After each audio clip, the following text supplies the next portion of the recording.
Welcome to everyone, and those who I see there are a couple still joining us, and we're in really the last couple of hours before the advent of the month of Av, and that means we're getting closer. So we're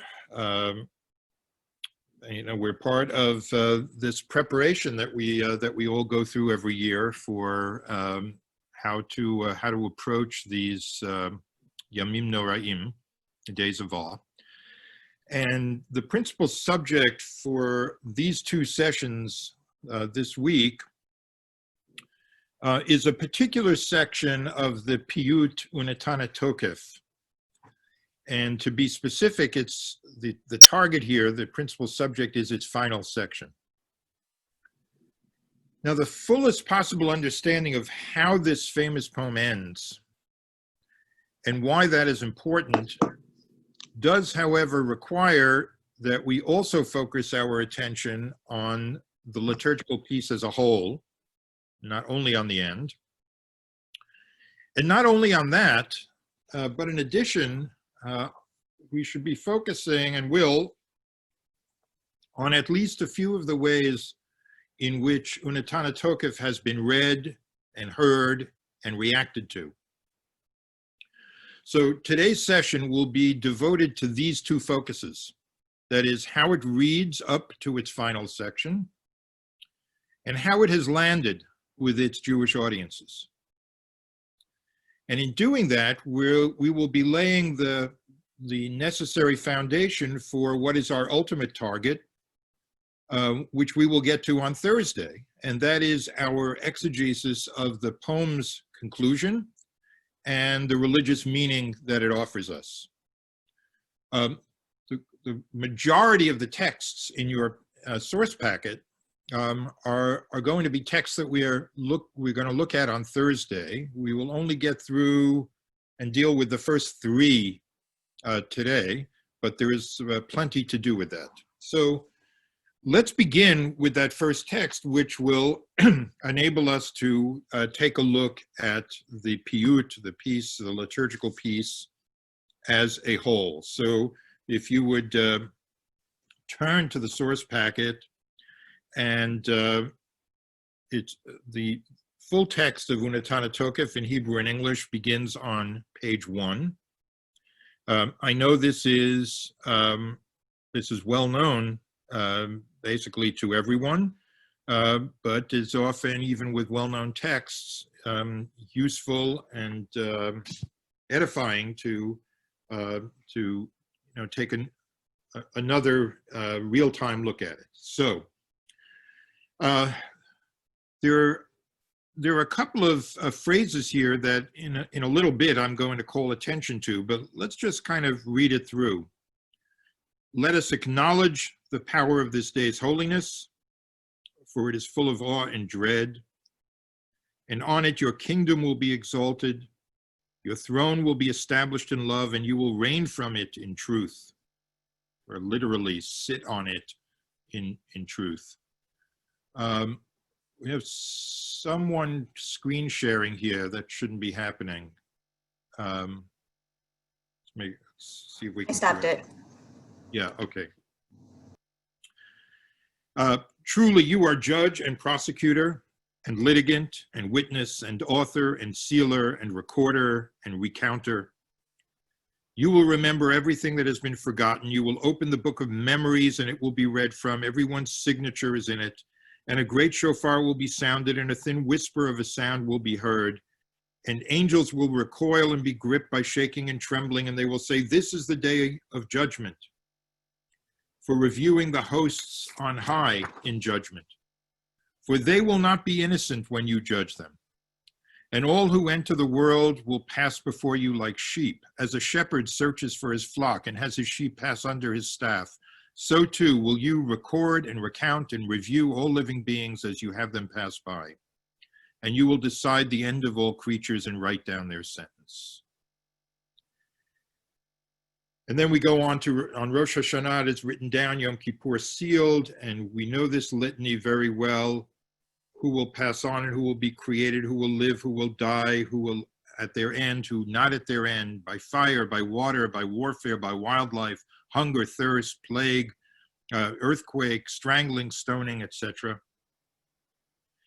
And then what we usually consider to be the culmination of this piyut, in most synagogues that I know of, and most machzorim will tell you to close the ark at this point after you say Uteshuva, Utfila, Utstaka, Ma'avirin, Roa HaGezerah, repentance, prayer, and charity help the hardship of the decree pass. Not the only way to translate that phrase, but that's not our primary issue now.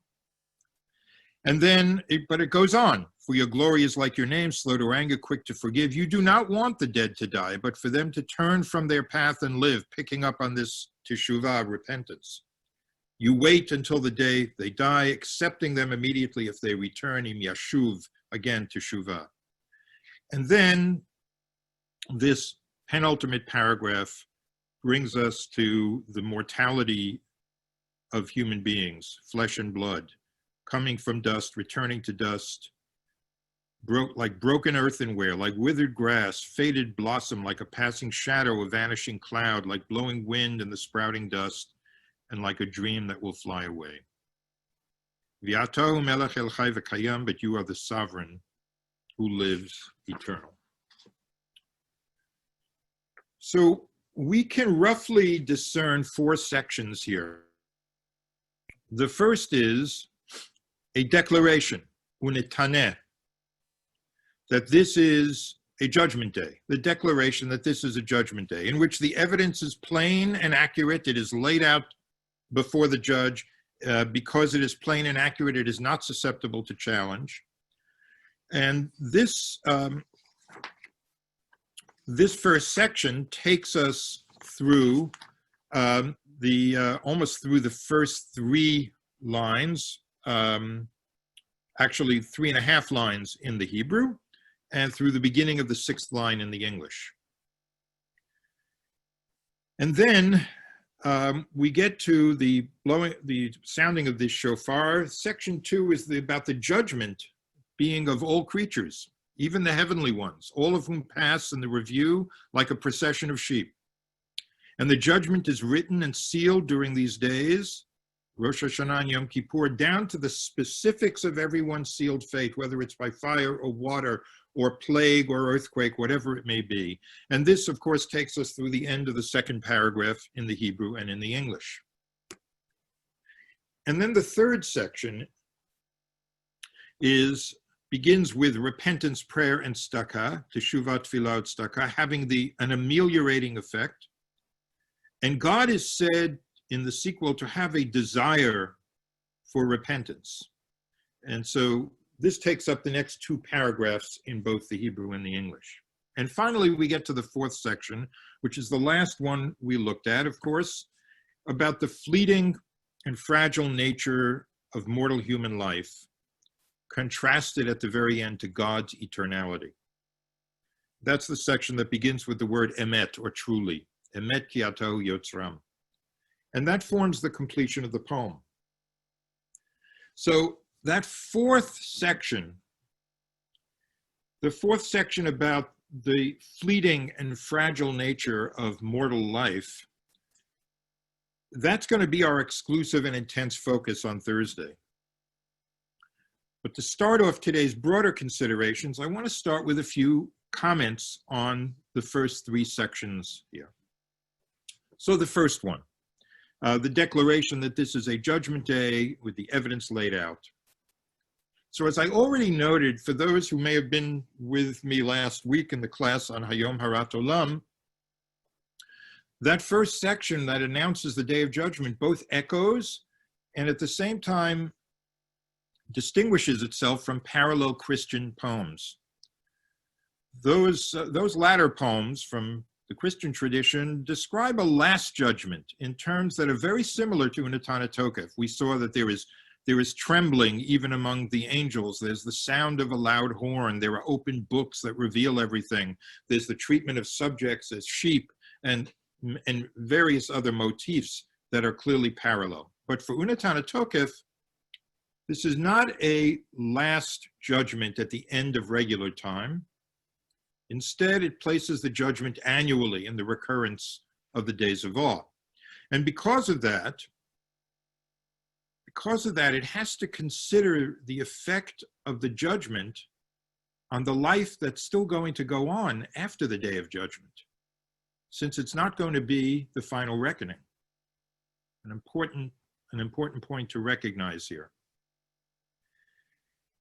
It also should be said, and we should say this, think this with a certain amount of admiration and awe, that the author had remarkable fluency, what we call bikiyut in Tanakh, because an astonishing number of the phrases strung together here like a beautiful necklace in this work, they're gleaned from disparate and far-flung places in Scripture.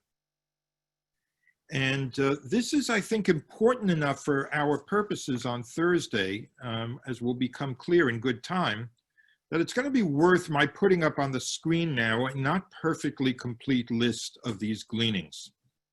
This is going to be the first of two things, two texts I'm going to put up on the screen during today's session. And I want to assure you that they will be uploaded right after the session by a Hartman staff member, Nina Kretzmer-Seed, so that it will be accessible to you on that website. So here's the first thing I want you to see. So look at this. Among the manifold biblical quotations in Unatana Tokef, just in that first paragraph. So the very words Unatana Tokef. So if you look at Judges chapter 5, let them tell their Sham Yetanu Tzidkot Adonai, let them tell there of the gracious acts of the Lord. Nora v'ayom appears just in reverse order. Ayom v'nora, they are terrible, dreadful, talking about the Chaldeans who are going to invade from the prophet Chavakuk. Tinaseh malchutecha, your kingdom will be exalted. David knew that the Lord had exalted his kingdom, Niseh mamlachto, from 2 Samuel. And God is going to reign from that throne of glory in truth, v'teshev alav be'emet. A throne shall be established in goodness in the tent of David, and on it shall sit in truth, yashav alav be'emet, a ruler devoted to justice, from Isaiah. Dayanu mochiach, he shall judge the poor with equity and decide v'hochiach, with justice for the lowly of the land, again from Isaiah. Sefer HaZichronot, translated here as the book of memories, but also the book of records, comes right from the book of Esther. That night sleep deserted the king, and he ordered the book of records, Sefer HaZichronot, the annals, to be brought. And it was read in the passive Nikraim, like Ume'elav Yikareh, to the king. Chotam Yad Kol Adam, his mighty downpour of rain is as a seal on every man's hand, Biyad Kol Adam Yachtom, from Job. And B'shofar Gadol Yitaka comes from Isaiah again, about the shofar in the great day of ingathering. And Kol Dmama Daka, probably one of the best known phrases here from the prophet Elijah at Mount Chorev in 1 Kings 19. Chil Urada, from the Psalm from Monday, Psalm 48. Re'ada Achazatam Sham, Chil Kayoleda. Even that phrase, Lifkod al Tzava Marom, to pass judgment or even to punish the host of heaven. It's right there in Isaiah. In that day, the Lord will punish the host of heaven. And Kevakarat Roe Edro appears verbatim in the prophet Ezekiel. And Ma'avir Tzono Tachat Shifto is from the end of the book of Vayikra. So this is, there's a little glue in this paragraph, but it really is kind of beads on a necklace that are taken from all over the Tanakh. And of the 13 biblical sources that we just saw in that first paragraph alone, you see that 9 come from a wide array of 9 different and separate biblical books, ranging from the Pentateuchal book of Leviticus to the former prophets, Judges, Samuel, Kings, to the latter prophets, Ezekiel and Habakkuk, and the writings, Psalms, Job, Esther. 9 of those 13 that we just posted here come from 9 different books. The remaining 4 all come from the book of Isaiah. And I think it seems reasonable to infer that while this poet was generally an aficionado of Tanakh, he had perhaps a special affinity for Isaiah. And we're going to see that again before we're all done. And one more thing to notice here as well, that as a piyut intended for Rosh Hashanah, actually, let me just put this up one more time so you can see this. As a piyut for Rosh Hashanah, it not surprisingly makes reference to all of the 3 unique sections of the Musaf that will follow shortly after its recitation. Malchutecha here, that's the Malchuyot, Zichronot, the Sefer HaZichronot, and B'shofar Gadol Yitaka, the Shofarot, and actually appear in exactly that sequence. Okay, so that's what I think is important to note about the first section of this piyut. I again stress this is not simply detached from our main agenda. It is going to play some role as we get to our ultimate target between today and Thursday. The second section, which is about the judgment, which is going to apply to everything and everyone. And we have the pastoral image of the shepherd surveying and counting his sheep. Now, this is a metaphor that's a little hard to pin down. What I mean is this meant to be a comforting metaphor of the shepherd, like a la the 23rd Psalm? The Lord is my shepherd, beside still waters, etc. Or is it a threatening or foreboding one, particularly since it's immediately followed by a list of possible fates in the coming year that is the subject of the very next paragraph? I had a vivid representation of the potential negative valence of that image when, a bit over a decade ago, I visited and toured what surely must be one of the most accursed places on earth. It was the Cape Coast slave castle in Ghana. And in truth, it is part, as we know, the very history of America. A history that we are necessarily revisiting and trying to come to terms with today. I saw there the dungeons in which the enslaved men and women were kept as they awaited the arrival of the ships that would remove them forever from their homeland. And those sorry and cruel spaces had the tiniest little slits for light and for ventilation. And when the trade ships came in, an underground tunnel led out to the ship from the dungeon. And when you stand above it in the courtyard, above the dark tunnel, you see that there's a small door that opens up. And that door was there to give an overseer, you might say a malevolent shepherd, who was standing above in the bright daylight, gave that person a view of the slaves making their way in shackles, one by one, to what was sadistically called the door of no return. They were counted in this way to make sure that none of this human merchandise was missing.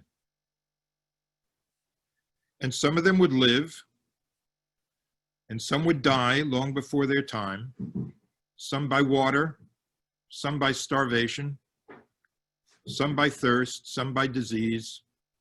Most would be tormented, and so on. So being there, I immediately sensed that I would never read that passage in Unatana Tokef in an unequivocally positive pastoral way again. So I need not, and I will not, elaborate on some of the darker theological musings that this embodiment of the metaphor can conjure up. Leave that to your own musings. But I mention it here not just as a personal reminiscence, but as a way of underscoring the fact that there is a kind of ambiguity and ambivalence built into this metaphor. We don't only have to see it and don't always only have to experience it as this calm and comforting image of the 23rd Psalm, but rather, and in some ways, much more attuned to the context in Unatana Tokef as one that is, as I put it, threatening and foreboding in its own way. And that duality is something that we're going to carry with us in our exploration as well. And now I want to make an important comment on the third section. And that was the section, you will recall, that headlines the power of Teshuva. Despite the apparent sealing of one's fate in the wake of the divine judgment, so that it's written on Rosh Hashanah and sealed on Yom Kippur, despite that, the poem does tell us that there can still be interventions that can make a difference, and perhaps even nullify the decree entirely. Depending on how you read in the piyut, ma'avirin et roa hagzera. But clearly it's meant, however you read it, it's an intervention that's going to make a significant difference. That idea has a Talmudic source.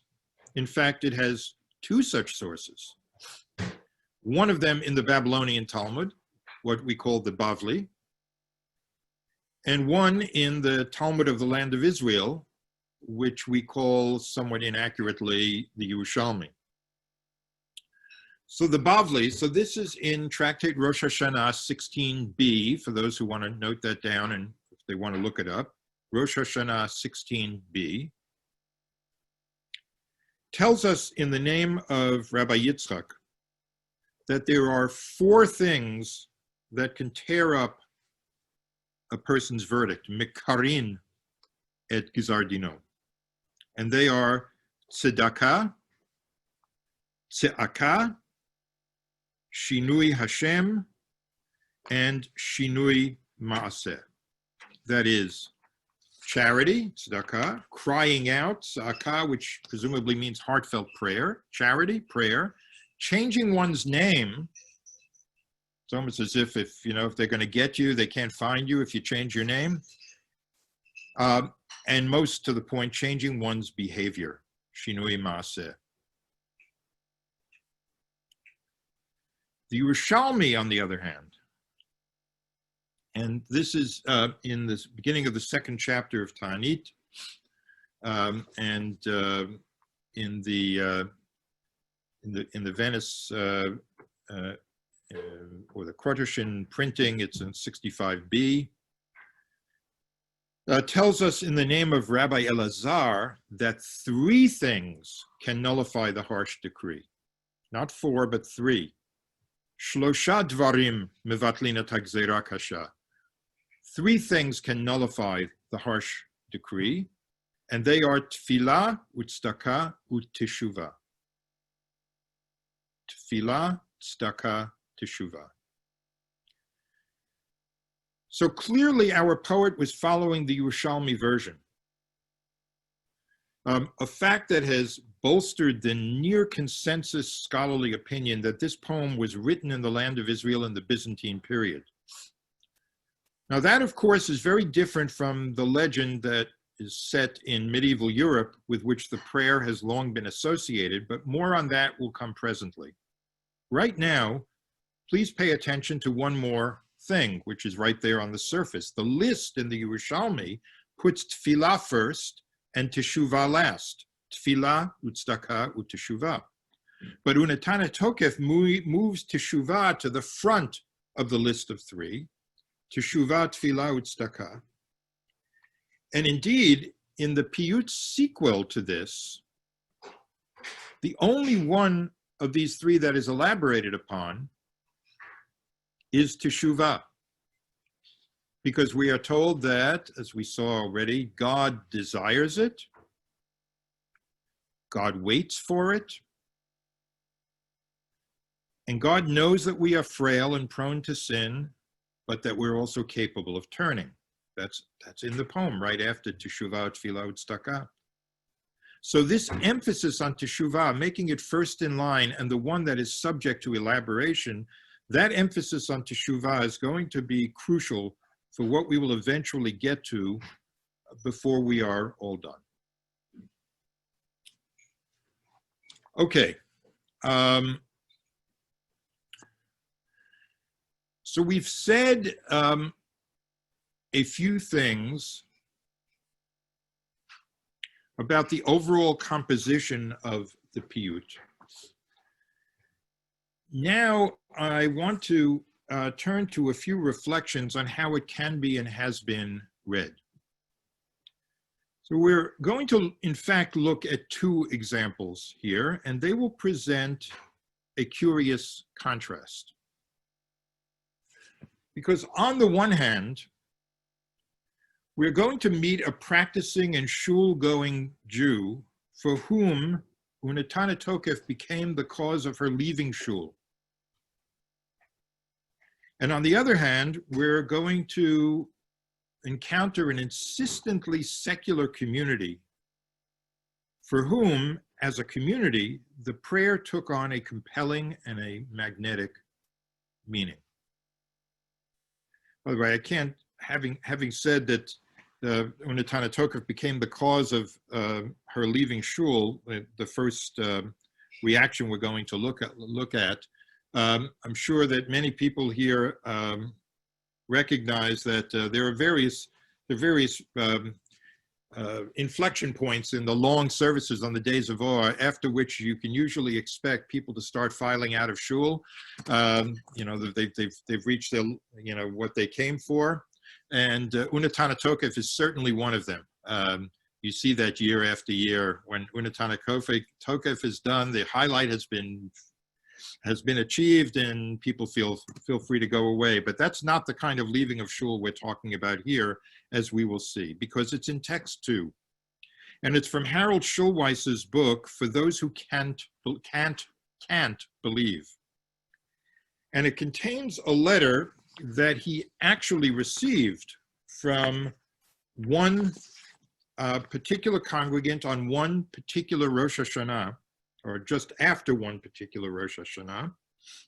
Her pseudonym in his book is Martha, and that's how we will know her here as well. So let's take a look at text number 2 in the packet. It's on page 3. And it really is worth looking at the entirety of this. So she writes, Dear Rabbi, until this morning I have spent the high holidays, if not in the spirit of fear and trembling before a God of justice, then at least in the sure knowledge that it is appropriate to review my actions for the past year, to give real thought to my failures, and to resolve to be a better person and a better citizen. Until this morning, I knew the central liturgy of the holiday well, but before this year, I had approached it in an abstract intellectual manner. This year, I could not do so. Hold it right there, excuse me just for 1 second. Great. I want to take this opportunity to, first of all, thank everyone who's putting such interesting comments in the chat. Also request that if you have a question that you'd like me to specifically ask in the Q&A, if you can please just mark question for Q&A. That would really help.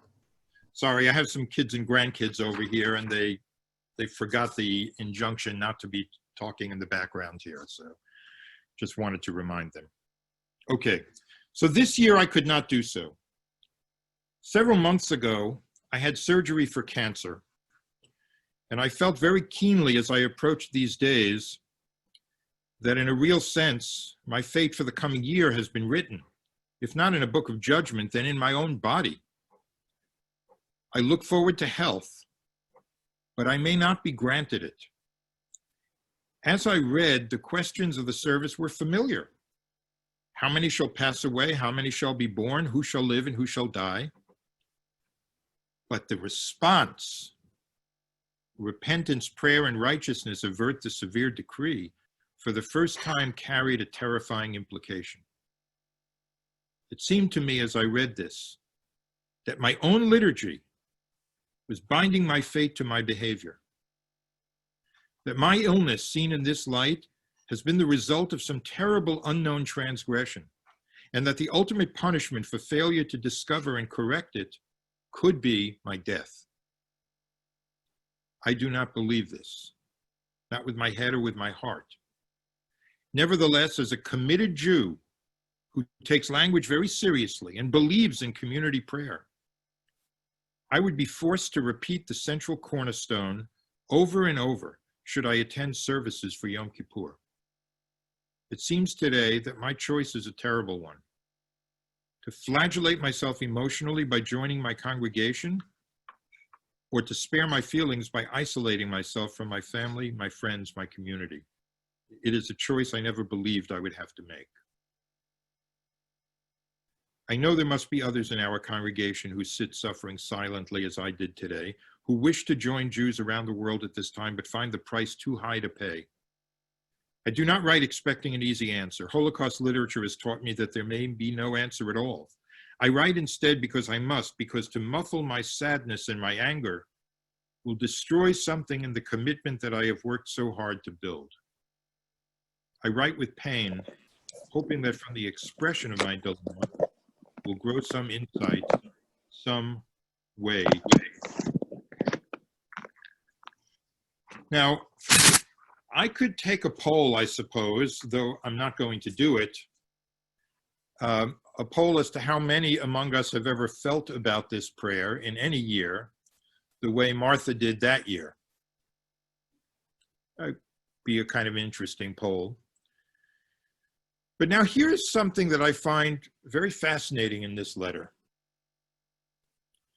3 weeks ago, in the first week of this Hartman summer conference, I was teaching an elective for rabbis on theology in the light of the COVID-19 pandemic. And we began with a consideration of the conventional and hoary theology of suffering being tightly correlated to sin.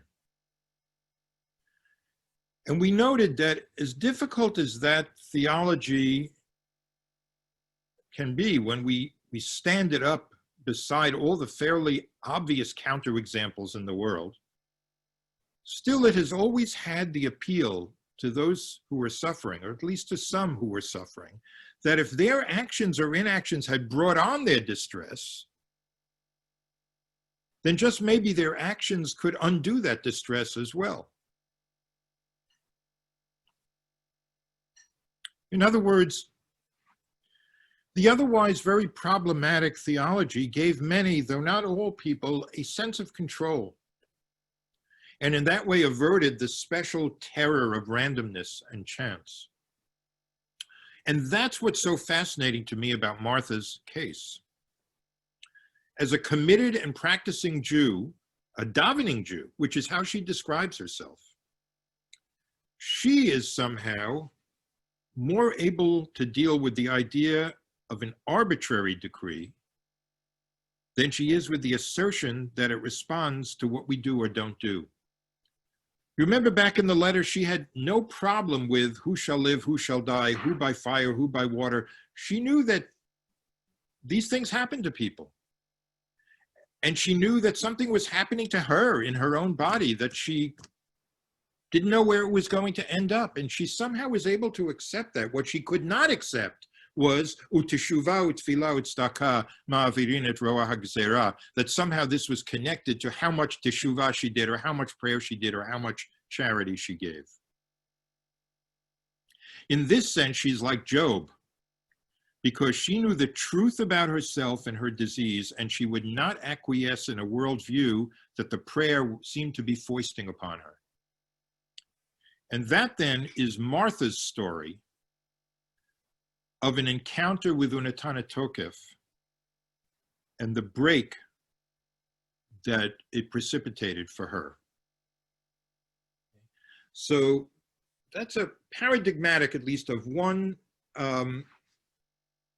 way in which the totality of this prayer, and particularly interesting, the emphasis on Teshuvah as a remedy, can land for some people.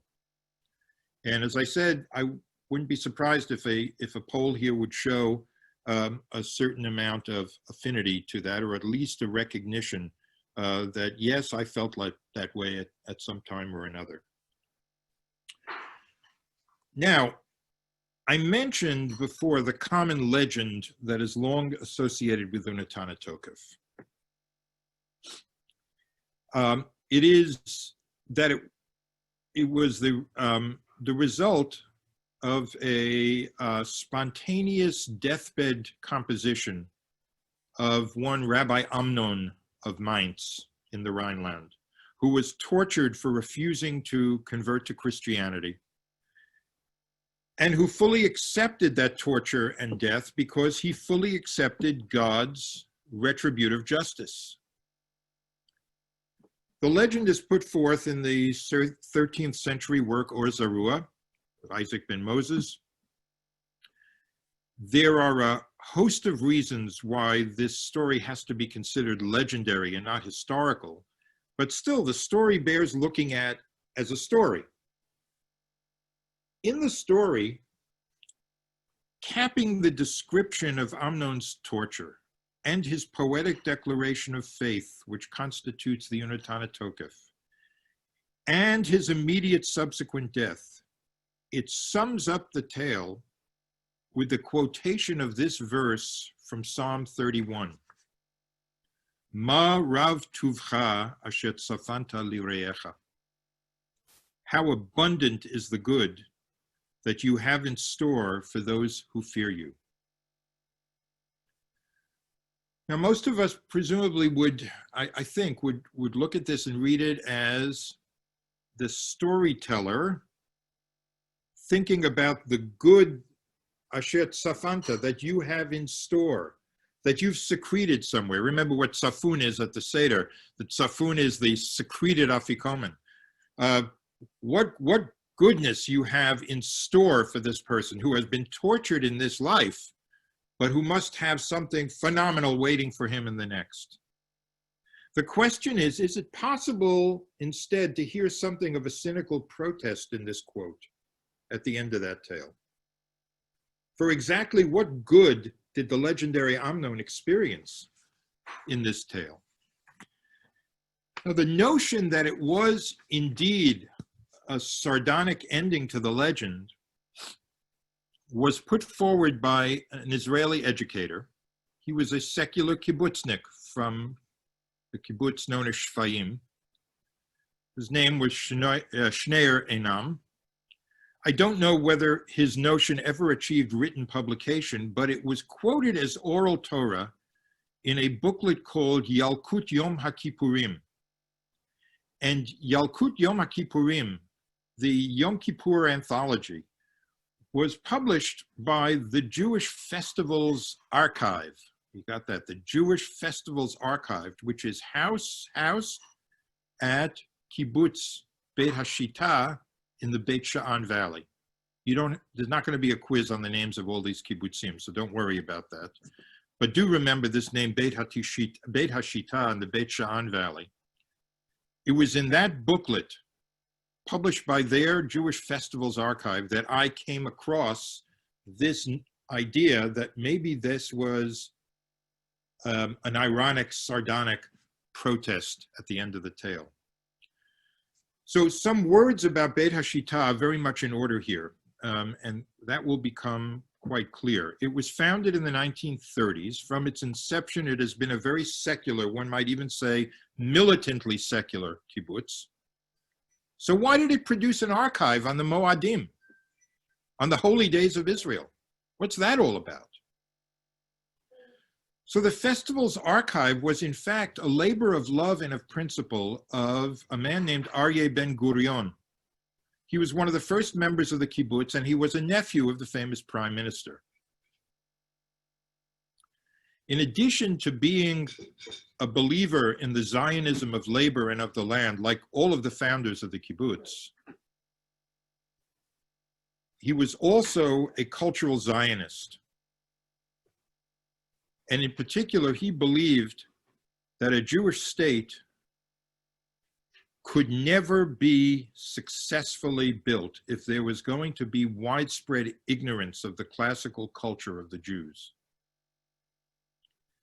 And here I'm actually going to indulge us in a very brief, lighthearted moment by putting up a humorous sign on the screen in order to make a serious point. In this age of easy photoshopping, I have no way of knowing whether what you're going to see when I put it up is a real sign or a superimposed one. But I can tell you that given what I've seen, and no doubt what you've also seen over the years in Israel, it is 100% plausible that a hilarious fractured translation like this one on an Israeli sign, or on a menu for that matter, that it's totally plausible that it is completely real. So here it is. You got it there? Sakana. Well, it means borot bakvish. There are pits and cisterns along the road, but borot can also be read as burut. And so here comes the translation: danger, ignorance on the road. Sort of a self-referential sign when you think about it. Because there's plenty of ignorance in the sign itself. So the more serious point that got me to share this with you is that burut, ignorance, indeed came to be seen as a real danger by these mostly militant secularists at Beit HaShita.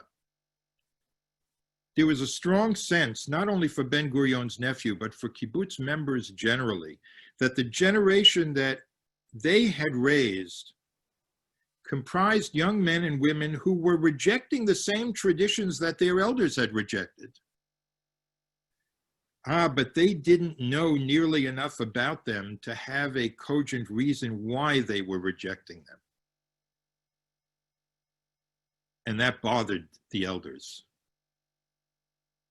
There's something of a paradox, certainly in this idea, which is, you have to have some learning vis-a-vis the tradition, and learning always takes some humbling of the self. But the reason you acquire that learning is precisely so that you can make the necessary choice to reject that tradition's hegemony over your individual. Wait, it says once you file the form, then you can call back to the.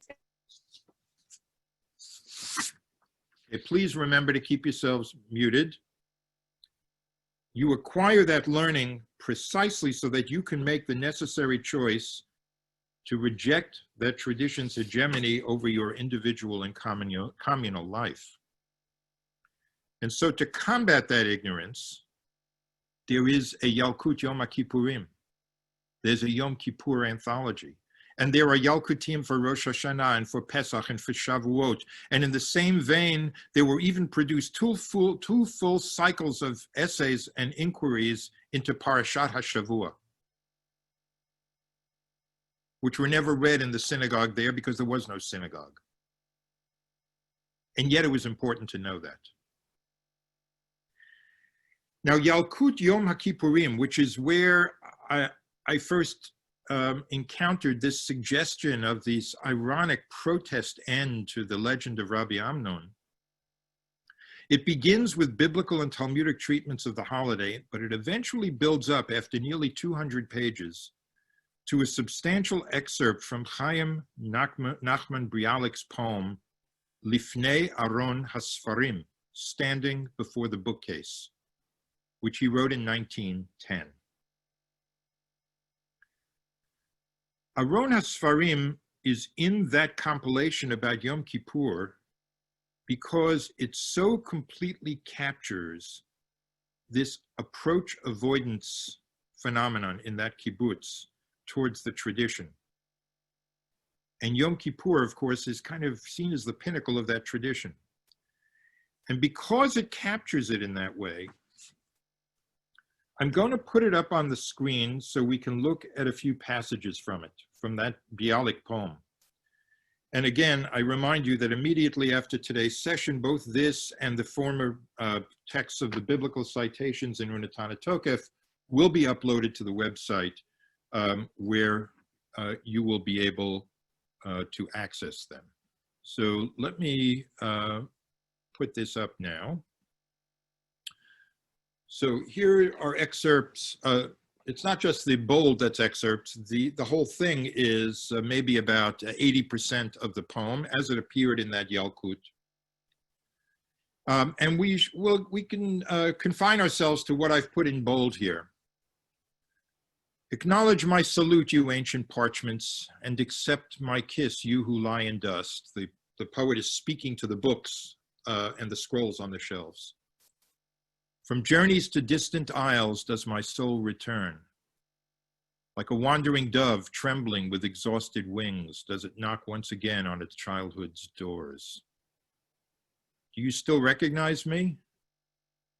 It is I, your nurtured child from old, separated from life. Skipping down a little. Do you still remember? I have not forgotten. In a little loft, in a deserted study hall, I was always the last to leave. My lips uttering the last of the ancestors' prayers. And in a secluded corner there next to your cabinet, in my presence, the eternal light would flicker as if to die. But now, after the passage of many years, with creased forehead and with wrinkled soul, the circle of my life has brought me back. To stand again before you, who dwell in the cabinet, emigres from Lvov, Slavita, Amsterdam, and Frankfurt. And again, my fingers handle your parchments. My eye wearily scans between your lines, seeking quietude between the crowns of your letters. I try to discern in you the wake left by my wandering soul, and to find in you once again my spirit's awakening in its birthplace and early home. But look, you joy of my childhood, my heart is silent. No tear flickers on my eyelids, for I look, I stare, and I do not recognize you aged ones. Skipping a few lines again, I no longer hear the whispering of your lips.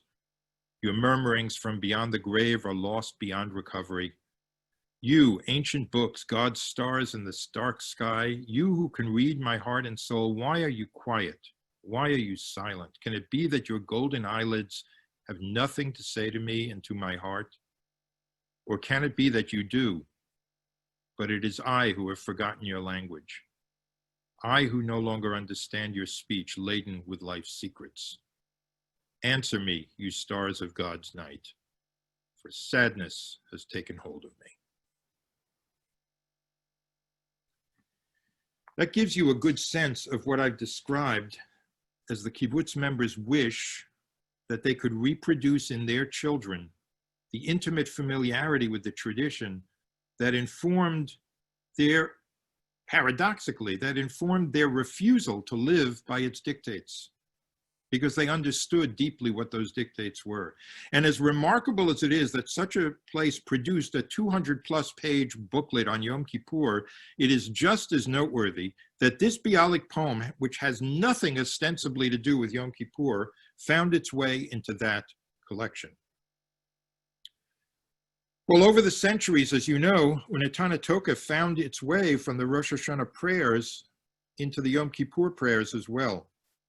And now the story takes a remarkable turn,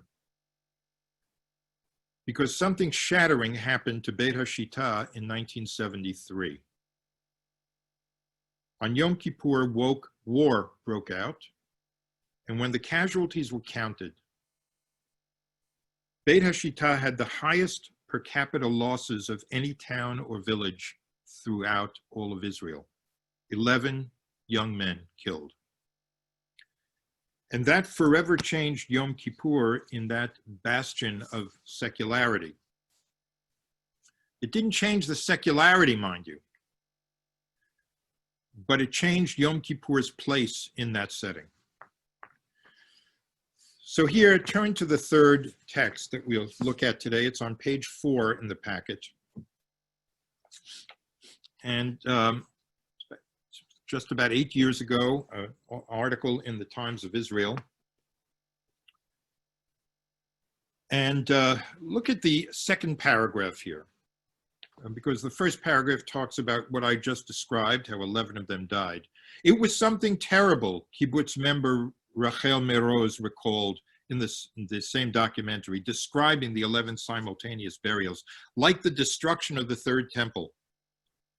An amazing thing for a secular kibbutznik to analogize it to.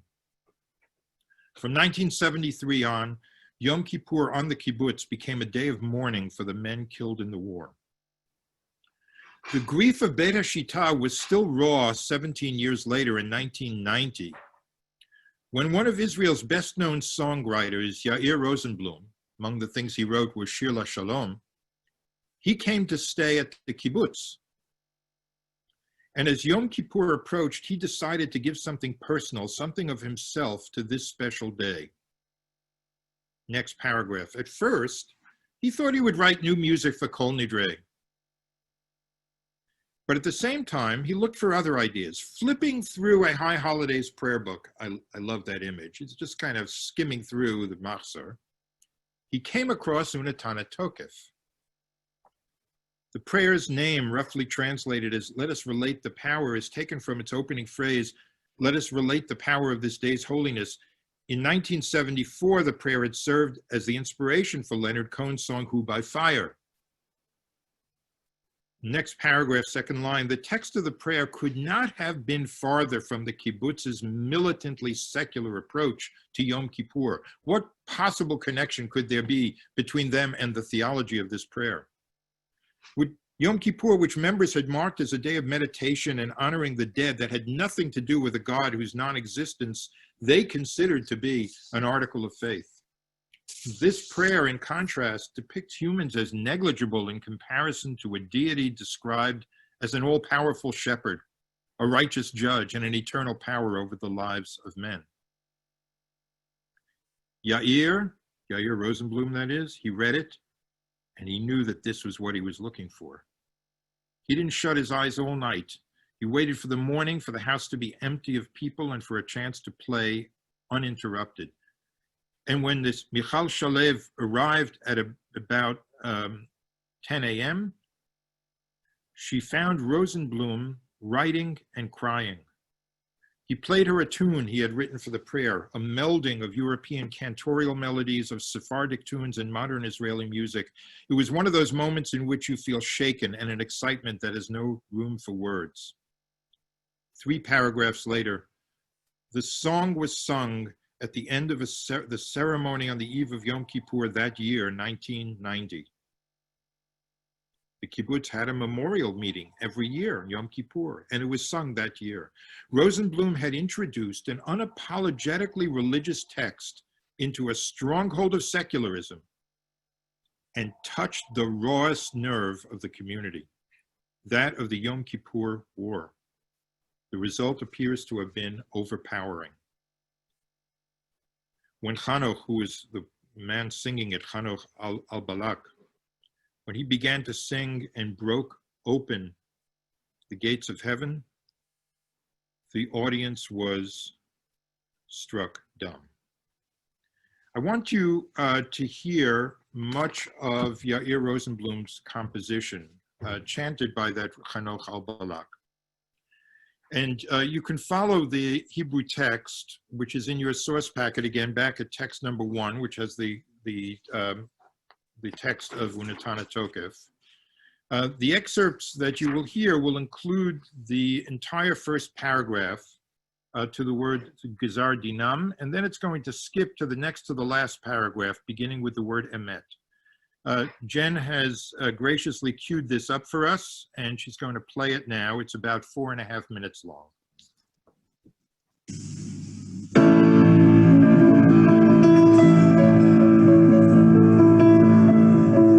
Unatana Tokef Dushat Hayom, Ki hu nora ve'ayom, Uvo tinaseh malchutecha, Ve'ikon bechesed כיסאך ותשב עליו באמת, ותשב עליו באמת.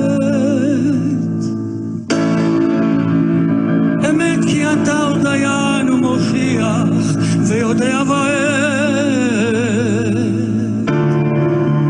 וכותב וחותם וסופר ומונה, ותזכור כל הנשכחות,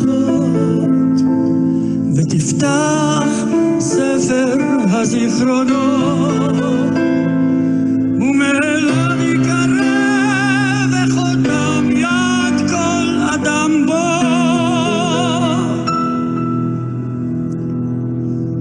ובשופר גדול ייתקע,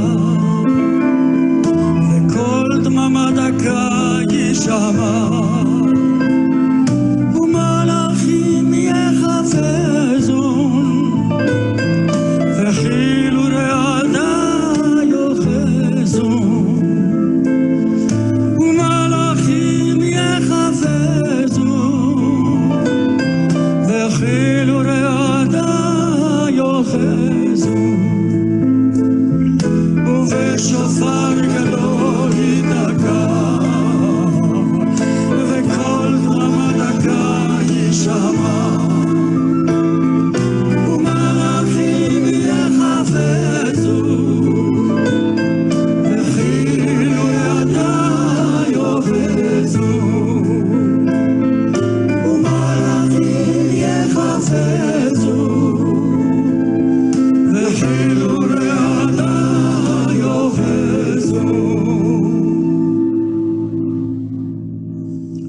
ויאמרו הנה יום הדין, לפקוד על צבא מרום בדין, כי לא יזכו בעיניך בדין,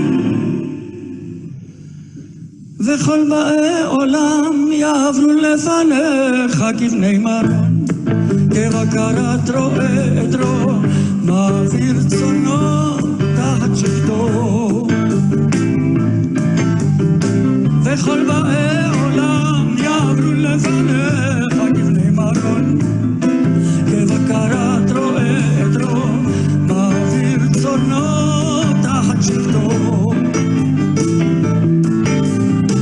כן תעביר ותספור ותמנה ותפקוד נפש כל חי, ותחתוך קצבה לכל בריאה, ותכתוב את שר דינם.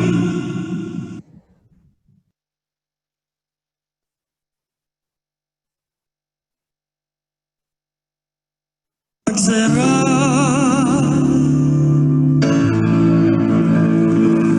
אמת כי אתה הוא יוצרם, ואתה יודע יצרם, כי הם בשר ודם, אדם יסודו מעפר וסופו לעפר, בנפשו יביא לחמו, משול כחרס הנשבר, כחציר יבש וחציץ נובר, וכצל עובר, וכענן כלה, וכרוח נושבת, וכאבק בורח, וכחלום יעוף.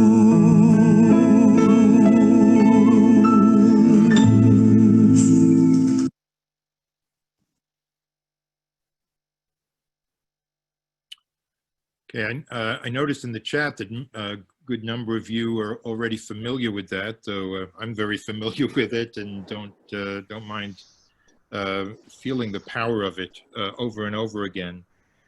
One of the things that you'll see, and if you take time just to read a little further in the text we were in, talks about how when Hanoch al-Balak began to sing, and this secular kibbutznik talks about breaking open the gates of heaven, the audience was struck dumb. It was like a shared religious experience that linked the experience of loss, especially present since the war, to the words of the Jewish prayer and to the melody. When I sang, Al-Balak said, I saw more than a few people crying. Here, in other words, is the fascinating counterpart to Martha. Martha was the committed Jew for whom the prayer created a breaking point. For the secular Zionists of Beit HaShita, who even as they spoke of the changed power of Yom Kippur, made a point of saying that, of course, they would never think of fasting on that day. For them, it nevertheless repaired something of, you might call, an umbilical cord to the tradition that had nearly but not entirely been severed. I also want to underscore something noteworthy about how this musical composition ends, because it's going to be important for us on Thursday as well. It ends with a Shalom Ya'uf, a dream that flees or vanishes. The poem, of course, has one more line. Yatahu melech el chai v'kayam, you are the sovereign who lives eternal. You see, the piyut was originally intended as a lead-in to the Kedusha, and that's where it sits in our machzorim to this day. And that last line, you are the God who lives eternally, provides the uplift about the living God that leads us into Kadosh, Kadosh, Kadosh. But Unatana Tokef, for all of its resurrected power at Beit HaShita and in Rosenblum's musical setting, was never going to be a lead-in to a Kedusha there. It now stood on its own. And it ended with a dream of 11 young men living a long, productive life, now vanished. And yet it had that quasi-religious power. So let's quickly retrace our steps here. We saw something of the biblical fluency and artistry of the poem's still unknown author. We saw as well, through the lens of the metaphor of the shepherd reviewing the flock, that there's both a comforting and a foreboding quality to Unatana Tokef. That ambivalence perhaps is itself part of the author's artistry. And we also saw a deliberate move in the second half of the prayer to highlight and to emphasize the concept of Teshuvah, of return and of repair. And finally, we have just seen the competing valences of the prayer played out in two very different receptors. The first was the seriously attentive, practicing Jew for whom its harsh aspect felt like an unbearable assault that precipitated a break. And the second was these detached, free, and independent secularists for whom the poem's unvarnished confrontation with the vicissitudes of life touched something in them that connected them, still on their own terms, connected them to a tradition from which they had alienated themselves. So building on all of this, what I shall do on Thursday is take us through that fourth section of the prayer, the one that you just heard on the video. Reprising today's themes, we will come back to the biblical and literary virtuosity of the poet. We'll come back to the harshness and the truthfulness of the poet's creation. And we will see something unusual in that last section, which can only, in my view, be explained with the help of some unlikely sources that we will be going through. They range from some rabbinic texts on purity laws, of all things, to a far-reaching midrash on Teshuvah, and to two very different modern texts that deal with fragility. My hope is that it will suggest to you that not only the Marthas and the secularists of the Jewish world can find much within this prayer, but that we all can take from it that which will make us, in the end, more whole.